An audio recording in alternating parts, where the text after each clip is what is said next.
Students, मेरा नाम दीपक तिवारी है और जैसा कि आप जानते हैं ज्ञानदीप की वन शॉट वीडियो सीरीज़ में आज जो हम चैप्टर डिस्कस करने वाले हैं क्लास लेवल का चैप्टर का नाम है कंसेप्ट ऑफ सप्लाई या थ्योरी ऑफ सप्लाई। ओके, तो हम स्टार्ट करते हैं।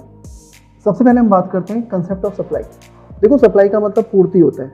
बेसिकली सप्लाई का मतलब ये है at a fix point of time producer जितनी भी गुड्स या कमोडिटी को मार्केट में अवेलेबल करवाना चाहता है या जितनी भी कमोडिटी वो अवेलेबल करवाता है, दैट इज कॉल्ड सप्लाई। ध्यान रखना, eight fix point of time at different price जितनी भी क्वांटिटी मार्केट में अवेलेबल करवाई जाती है वो सप्लाई कहलाती है। अब हम बात करते हैं सप्लाई शेड्यूल। देखो, ये सप्लाई शेड्यूल होता क्या है? सप्लाई शेड्यूल का मतलब पूर्ति तालिका है।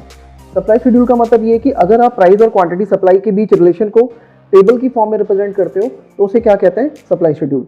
और सप्लाई शेड्यूल के दो टाइप हैं, एक होता है आपका इंडिविजुअल सप्लाई शेड्यूल और एक होता है मार्केट सप्लाई शेड्यूल। बेसिकली ना इंडिविजुअल सप्लाई शेड्यूल हम क्या करते हैं कि प्राइस और क्वांटिटी के बीच रिलेशन को टेबल की फॉर्म में रिप्रेजेंट करते हैं, वो भी सिंगल फर्म की सप्लाई। ध्यान रखना, एक सिंगल फर्म की सप्लाई के बीच रिलेशन को, जो प्राइस और क्वांटिटी के बीच रिलेशन है, अगर उसको आप टेबल की फॉर्म में रिप्रेजेंट करोगे that is called individual supply schedule.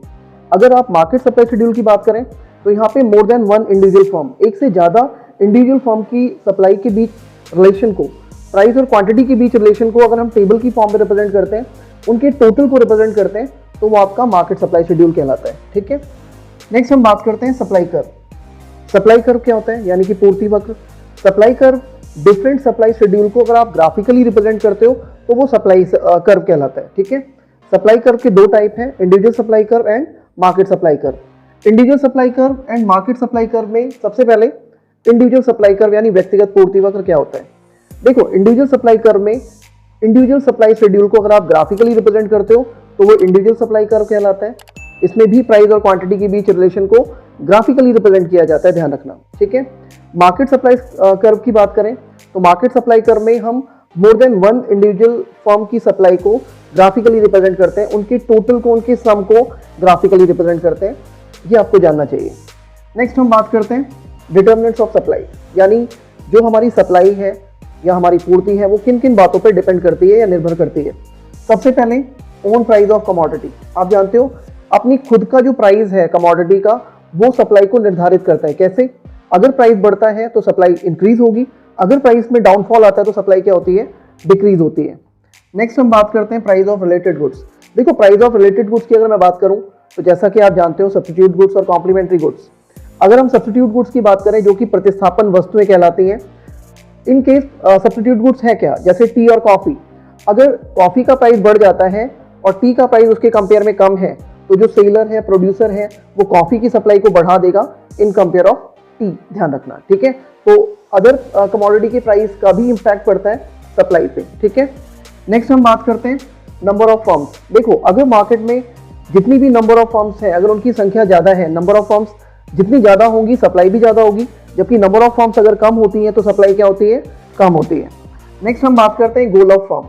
देखो, फर्म के गोल का भी इंपैक्ट पड़ता है सप्लाई पर। अगर मैं गोल की बात करूं तो इसके दो सेंस हैं। सबसे पहले अगर फर्म का मेन मोटिव प्रॉफिट ज़्यादा कमाना है, प्रॉफिट ज़्यादा अर्न करना है, और सेकंड थिंग ये है फर्म क्या चाहती है? अपनी सेल्स को ज़्यादा करना चाहती है, यानी बिक्री को बढ़ाना चाहती है। अगर फर्म प्रॉफिट ज़्यादा कमाना चाहती है तो प्रॉफिट ज़्यादा अर्न करने के लिए वो प्राइस को बढ़ा देंगे। प्राइस बढ़ने से क्या होगा? सप्लाई कम हो जाएगी। लेकिन अगर फर्म का इंटेंशन अपनी सेल्स को ज़्यादा बढ़ाना है तो वो प्राइस को कम कर देती है, जिससे क्या होगा? सप्लाई बढ़ जाएगी। क्यों? क्योंकि उसके बायर ज़्यादा होंगे और वो ज़्यादा से ज़्यादा अपने प्रोडक्ट को डिलीवर कर पाएंगे, यानी सेल कर पाएंगे। ठीक है, नेक्स्ट है price of factor of production. देखो, फैक्टर ऑफ प्रोडक्शन का मतलब क्या होता है? फैक्टर ऑफ प्रोडक्शन का मतलब ये है कि वो फैक्टर्स जिनका यूज करके एक प्रोड्यूसर गुड्स या कमोडिटी को मैन्युफैक्चर करता है, अगर उन प्रोडक्शन फैक्टर्स की कॉस्ट अगर कम है तो ध्यान रखना प्रोडक्शन ज़्यादा होगा, सप्लाई ज़्यादा होगी। लेकिन अगर फैक्टर ऑफ प्रोडक्शन का प्राइस ज़्यादा है, कॉस्ट ज़्यादा है, तो प्रोडक्शन कम होगा, सप्लाई क्या होगी? कम होगी। नेक्स्ट हम बात करते हैं गवर्नमेंट पॉलिसी। ध्यान रखिएगा, अगर गवर्नमेंट की पॉलिसी हमारे प्रोडक्शन के फेवर में है, हमारी जो प्रोडक्शन पॉलिसी है उसके फेवर में है, जो चीज़ें हम प्रोड्यूस करते हैं उसको सपोर्ट कर रही है गवर्नमेंट की पॉलिसी, तो हमारा प्रोडक्शन बढ़ेगा, सप्लाई भी बढ़ेगी। लेकिन गवर्नमेंट की पॉलिसी अगर हमारी प्रोडक्शन टेक्निक के फेवर में नहीं है या जो चीज़ें हम प्रोड्यूस कर रहे हैं उनकी अगेंस्ट है, तो हमारा प्रोडक्शन कम होगा, सप्लाई भी क्या होगी? कम होगी। नेक्स्ट है स्टेट ऑफ टेक्नोलॉजी। देखो, अगर टेक्नोलॉजी जिनका यूज़ करके आप प्रोडक्शन कर रहे हो वो आपके फेवरेबल है और वो बहुत ईजी है, इजी टू अंडरस्टैंड है, इजी टू ऑपरेट है और उसका प्राइस भी लेस है। ध्यान रखना, प्रोडक्शन ज़्यादा होगा, सप्लाई भी ज़्यादा होगी। लेकिन अगर टेक्नोलॉजी कॉस्टली है, महंगी है, टिपिकल है, तो प्रोडक्शन कम होगा, सप्लाई भी क्या होगी, कम होगी। ठीक है, नेक्स्ट टॉपिक की बात करते हैं, लॉ ऑफ सप्लाई। देखो बेसिकली लॉ ऑफ सप्लाई है क्या, यानी कि पूर्ति का नियम।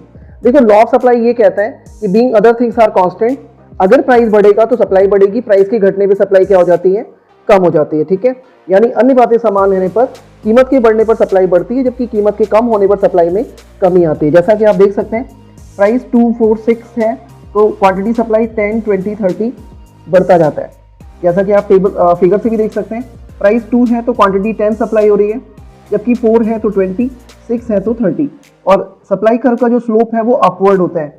इसका मतलब ये हुआ कि प्राइस बढ़ेगा तो सप्लाई बढ़ती है और प्राइस के घटने में सप्लाई कम हो जाती है। ठीक है, नेक्स्ट हम बात करते हैं exceptions to law of supply. देखो exceptions to law of supply में हम उन टर्म्स को शामिल करते हैं जिन पे लॉ ऑफ सप्लाई अप्लाई नहीं होता है, यानी इनको हम पूर्ति के नियम के अपवाद कहते हैं। आप ध्यान रखिएगा, लॉ ऑफ सप्लाई क्या कहता है, प्राइस बढ़ेगा सप्लाई बढ़ेगी, प्राइस घटेगा सप्लाई कम होगी। लेकिन क्या ऐसा हमेशा होता है, नहीं होता।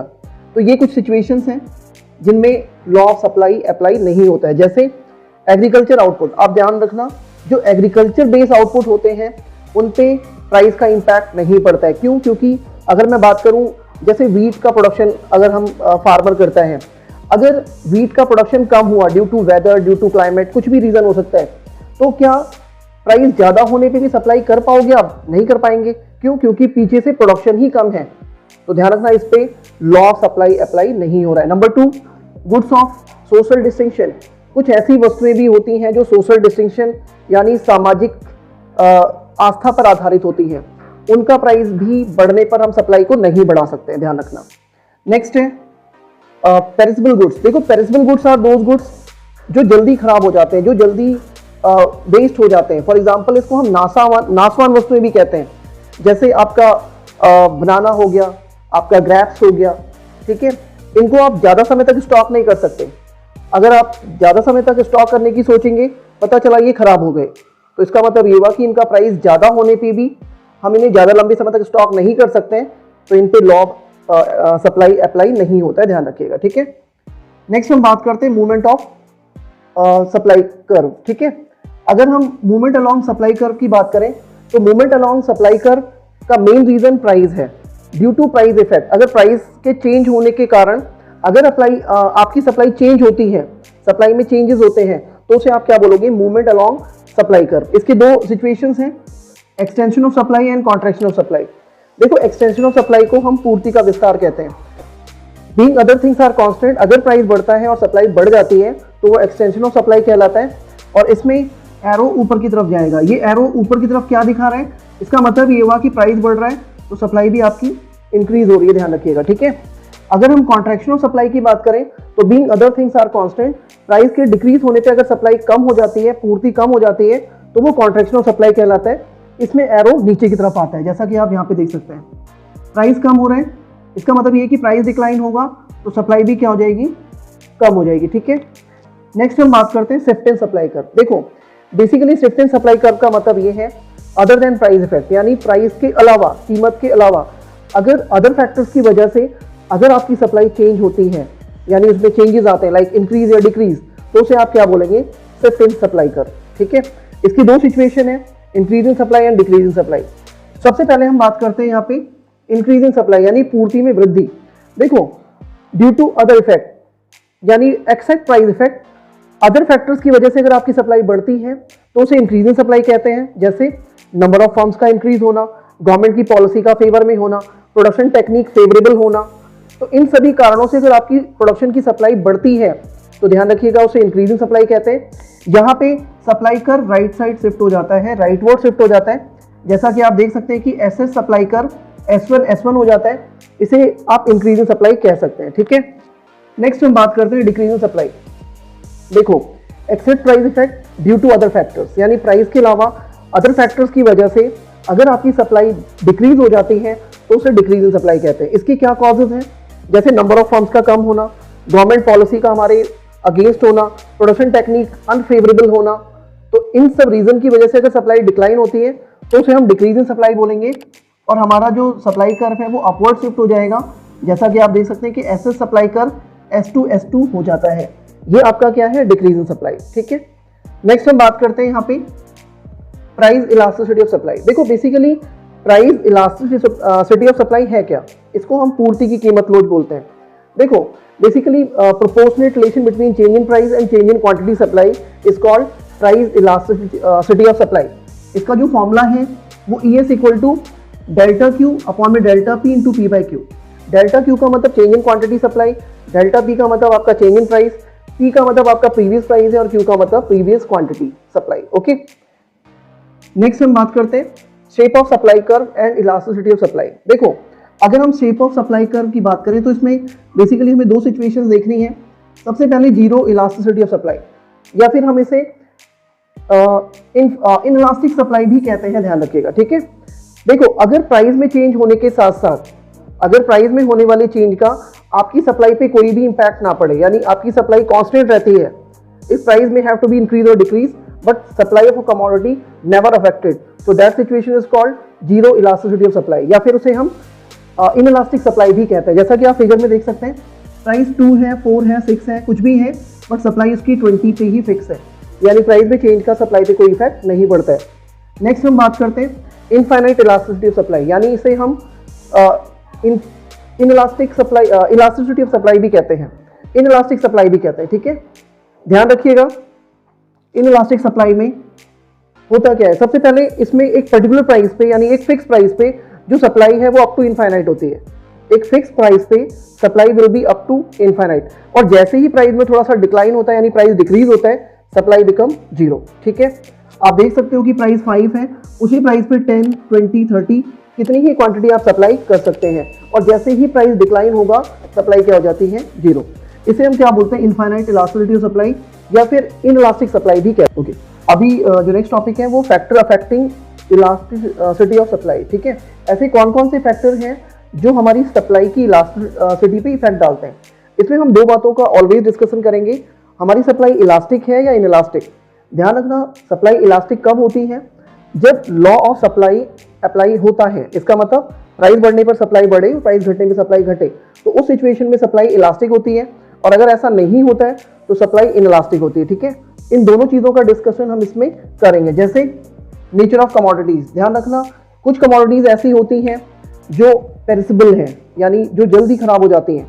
फॉर एग्जाम्पल ग्रेप्स हो गया, फॉर एग्जाम्पल बनाना हो गया, फॉर एग्जाम्पल टोमेटो, ये जल्दी खराब होने वाले कमोडिटीज हैं। इनकी सप्लाई क्या होती है, इनइलास्टिक, क्योंकि प्राइस ज़्यादा होने पे भी आप इन्हें ज़्यादा लंबे समय तक स्टॉक नहीं कर सकते। और जबकि जो कमोडिटीज पेरिसेबल नहीं है, जो लंबे समय तक स्टॉक की जा सकती हैं, उनकी सप्लाई क्या होती है, इलास्टिक होती है। नेक्स्ट हम बात करते हैं रिस्क टेकिंग।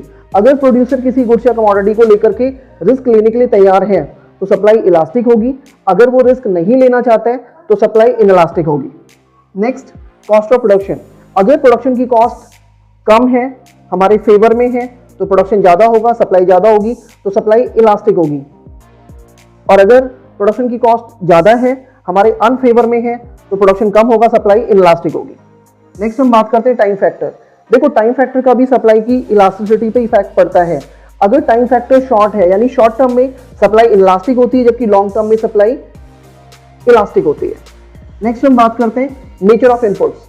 अगर नेचर ऑफ इनपुट्स की बात करें, अगर इनपुट जो हमें प्रोडक्शन में यूज करना है वो इजीली अवेलेबल हो जाता है, उसकी कॉस्ट कम है, तो सप्लाई इलास्टिक। और अगर नेचर ऑफ इनपुट बहुत कॉस्टली है, आसानी से आपको अवेलेबल नहीं हो पा रहा है, तो प्रोडक्शन कम होगा, सप्लाई इनइलास्टिक होगी। नेक्स्ट हम बात करते हैं टेक्नोलॉजी ऑफ प्रोडक्शन। देखो अगर प्रोडक्शन की टेक्निक आपको इजीली अवेलेबल हो जाती है, इजी टू अंडरस्टैंड है, इजी टू अवेलेबल है और लेस कॉस्टली है, तो प्रोडक्शन ज़्यादा होगा, सप्लाई भी ज़्यादा होगी। इसमें इस सिचुएशन में सप्लाई इलास्टिक होती है। जबकि अगर प्रोडक्शन की टेक्निक टिपिकल है तो सप्लाई इनइलास्टिक होगी। ओके, तो यहाँ पे जाके ये काफ़ी इंपॉर्टेंट चैप्टर है, फिनिश हो जाता है, और आई होप आप लोगों को अच्छे से समझ में आया होगा। इन केस अगर आपको कोई डाउट होता है तो आप कमेंट कर सकते हैं। Okay, thank you.